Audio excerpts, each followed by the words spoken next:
people on the streets of European cities simply holding a Palestinian flag could be arrested. I didn't believe we'd ever reach this degree of paranoia about simply standing up for the rights of Palestinian people. Joining center stage today is Jeremy Corbyn, one of the most polarizing figures in modern British politics. Throughout his political career, from being on the political fringe to his tenure as leader of the UK's Labour Party and now as an independent MP, Corbyn has always campaigned for economic justice, peace, and a British foreign policy that tries to atone for its imperial legacy. In this episode, we discuss the price paid for being vocal in supporting and standing in solidarity with Palestine, while Corbyn also speaks about the future of Europe and how the continent may need to unite in the face of a US-led trade war. Jeremy Corbyn, welcome to Center Stage. Absolute pleasure to be here. Thank you for inviting me. You've been an advocate for Palestinian statehood for decades. Mm-hmm. What would you say the past 18 months have meant for that fight? I think the past 18 months has been probably the worst time ever for Palestinian people.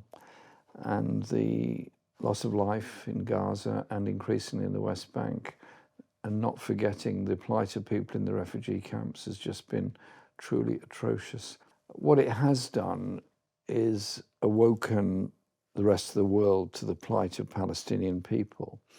So in a perverse kind of way, it's probably meant that Palestinian recognition more universally is probably nearer now than it was. But that's on the back of at least 60,000 deaths, and the blockade of Gaza now gone on for over 50 days.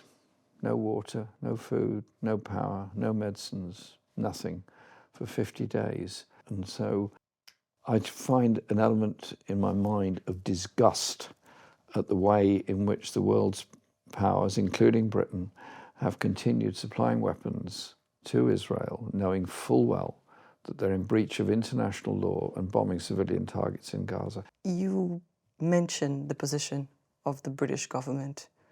You've been demanding an inquiry into what you describe as complicity. What would that inquiry achieve? What would that investigation reveal? Would it bring justice?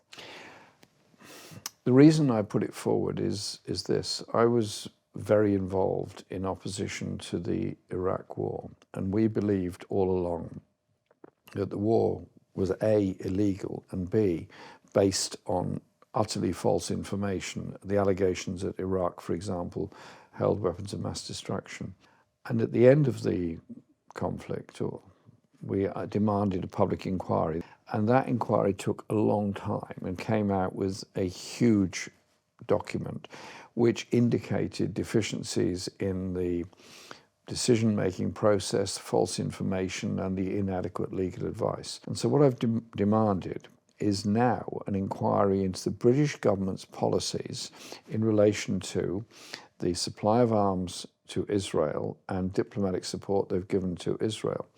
The reason I've done that is that we've seen the case that South Africa took to the International Court of Justice, and that court gave its opinion that acts of a genocidal nature are taking place. The International Criminal Court followed that up with arrest warrants, including 3 arrest warrants, but one particularly for Benjamin Netanyahu. And yet throughout all this, Britain continued supplying some arms to Israel. David Lammy eventually said they were going to suspend some of the arms licenses, 30 out of the 300 that Britain had at the time. We still don't know what those licenses really are. Weapons are still being supplied, and the Royal Air Force Base in Cyprus, Akrotiri, is also being used as a staging point. And we also are aware that 15% of the total number of components of every F-35 jet are made in Britain. They couldn't fly without the British parts. They're still being supplied. And the government's response is that they abide by international humanitarian law, but they can't upset the global supply chain of the F-35 because they don't know which parts go to which country. I'm sorry, that's just utter nonsense. It's just nonsense. They know exactly where every single one of those parts goes.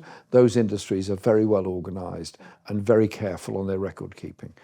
And so, since there's been no answer, I've then written to the Prime Minister publicly, and I've got the support of a lot of members of Parliament of almost all parties in signing this letter demanding an inquiry.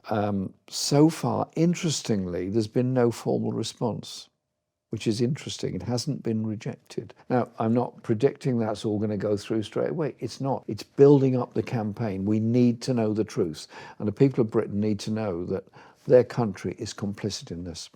Your position with regards to Palestinian rights has also meant quite a lot of political, very aggressive political backlash for you. Would you say your position was ever misunderstood or distorted? Distorted and grievously misunderstood. I've been to Palestine on 9 occasions. I've been in all parts of Palestine. I've been in Israel as well. I've been in Jordan. I've been in the refugee camps. It's not as if I don't come to this position without some knowledge on the ground of it all. The most disgraceful accusations were thrown at me that I held anti-Semitic views. I absolutely do not. I work with many Jewish organizations that are also appalled at what's going on in Palestine. The issue is human rights and justice and a humanitarian approach to issues around the world. And last year, the Labour Party decided that I wasn't apparently a fit person to be a member of Parliament any longer. Was that hurtful? Yeah, I joined the Labour Party when I was 16. I spent my whole life in the Labour Party. I've held every position there is to hold in the Labour Party, from a street collector through to leader of the party. And for them, the new leadership to then, less than a year later, after I'd stepped down as leader, do that to me. Did you think of giving up altogether? No, never. Never. Why would I give up? It's not about me personally. It's about the arguments, it's about the issues, and it's about the principles. And I feel what we did in my constituency in Islington North last July was to show that there are people who are prepared to listen to a voice for justice and humanity. And we won that election. I'm very proud of that result. I want to go back to the backlash, because being critical of Israeli government policy these days can have very serious, sometimes devastating consequences for everyone, for people. People have lost their jobs, they've lost visas, they've lost their freedom. Did you ever think that it would come to that? No, I didn't. Not in the slightest. I did not believe we'd ever get to the situation where people on the streets of European cities holding a Palestinian flag, or anywhere else in the world, America for that matter, simply holding a Palestinian flag, which is a UN-recognized entity, shall we say, could be arrested. I didn't believe we'd ever reach this degree of paranoia about simply standing up for the rights of Palestinian people. And so I think it's important that we all speak out on it. And the demonstrations around the world have shown that despite what some of the world's media do, despite what mainly Western European and North American governments do, the majority of the world's population are with the Palestinian people.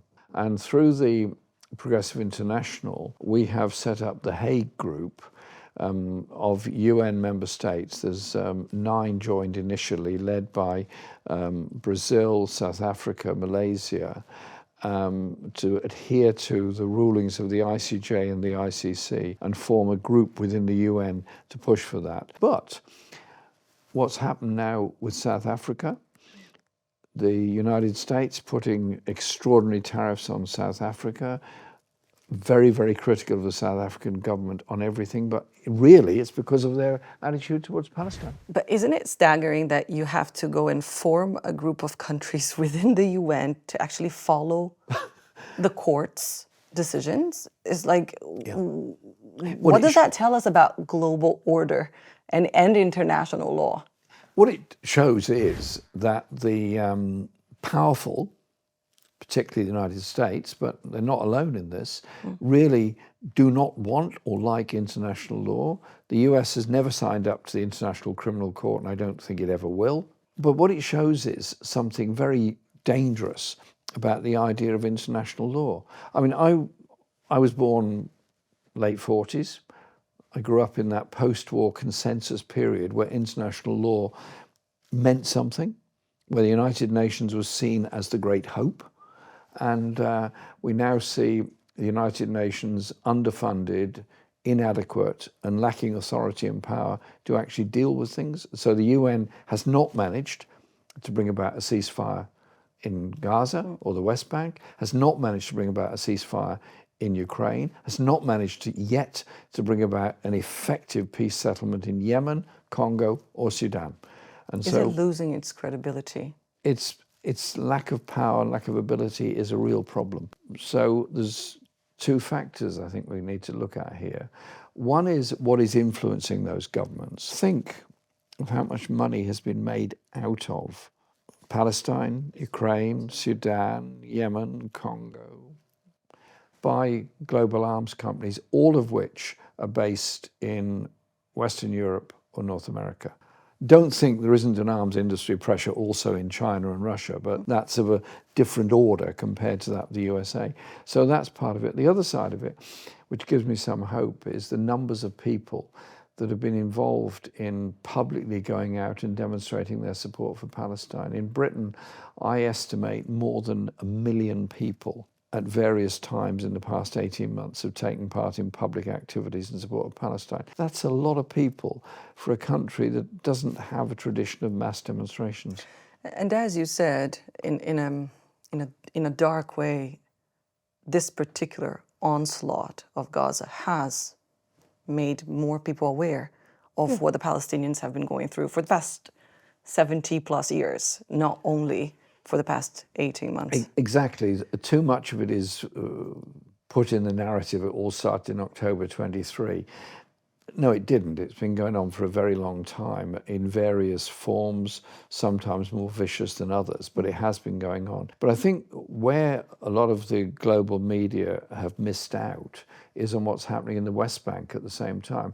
Gaza does get, through the bravery of journalists such as in your channel, does get coverage, whereas the West Bank basically until recently is not. And so there is clearly an Israeli strategy of destroying the Palestinian villages on the West Bank, increasing the power of the occupation forces and of the settlement policy. The ICJ rulings were not just about genocide, they were also about the illegality of the occupation at all.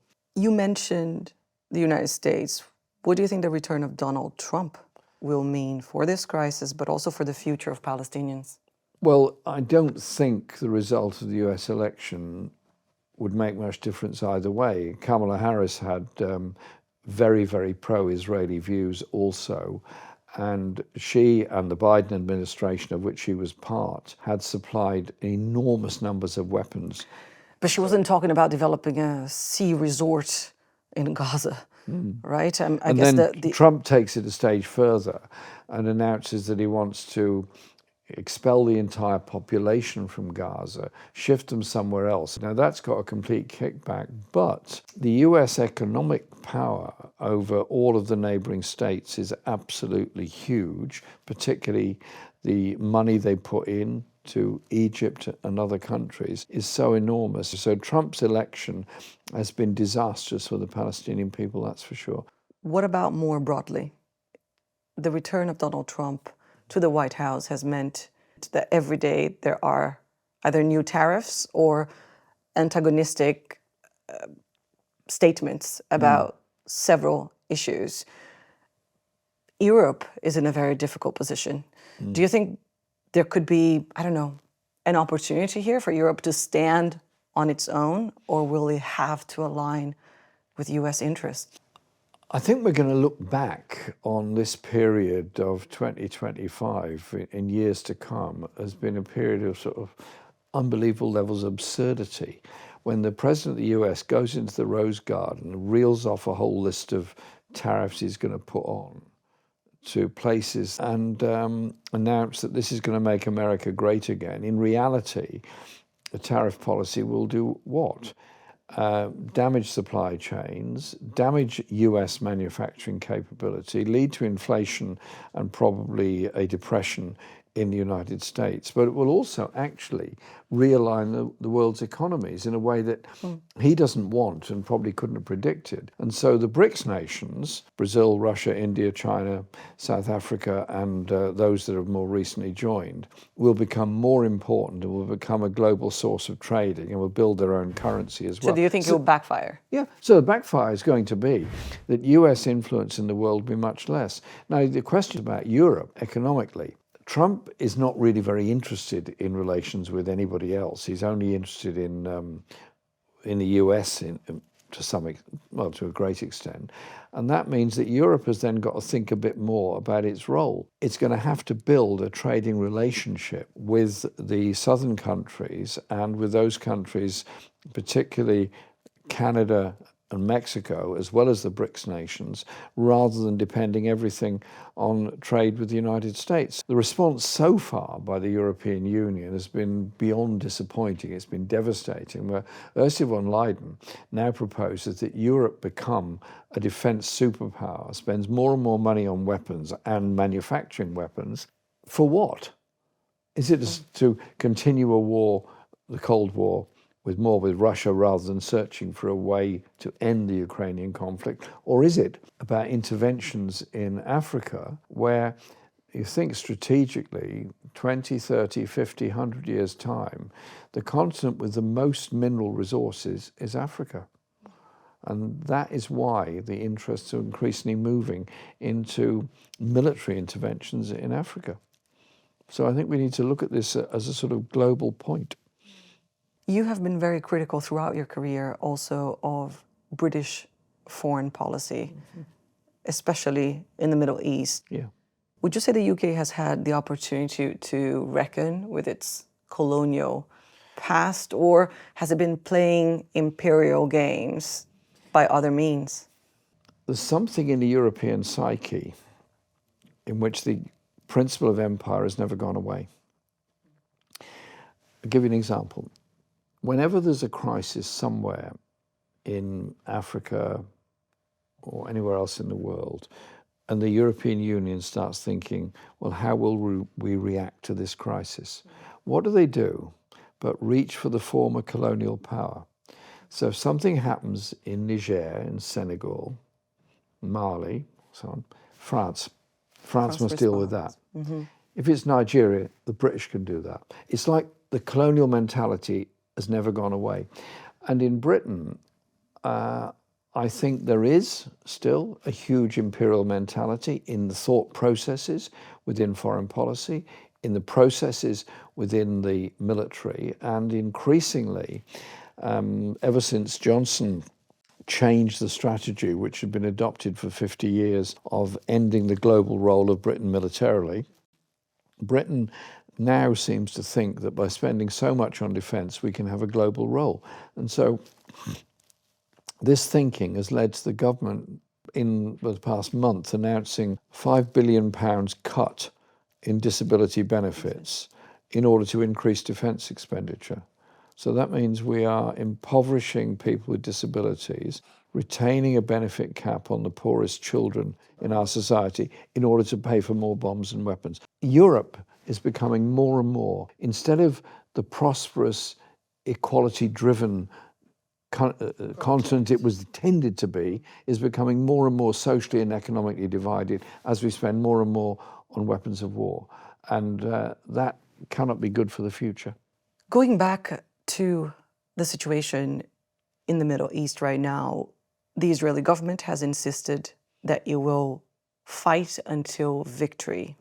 Seeing the pictures of Gaza today, The levels of destruction are staggering, unprecedented. What will victory look like? And I remember a joyous visit to a school in Jazeera refugee camp some years ago, before the intensity of the fighting got worse.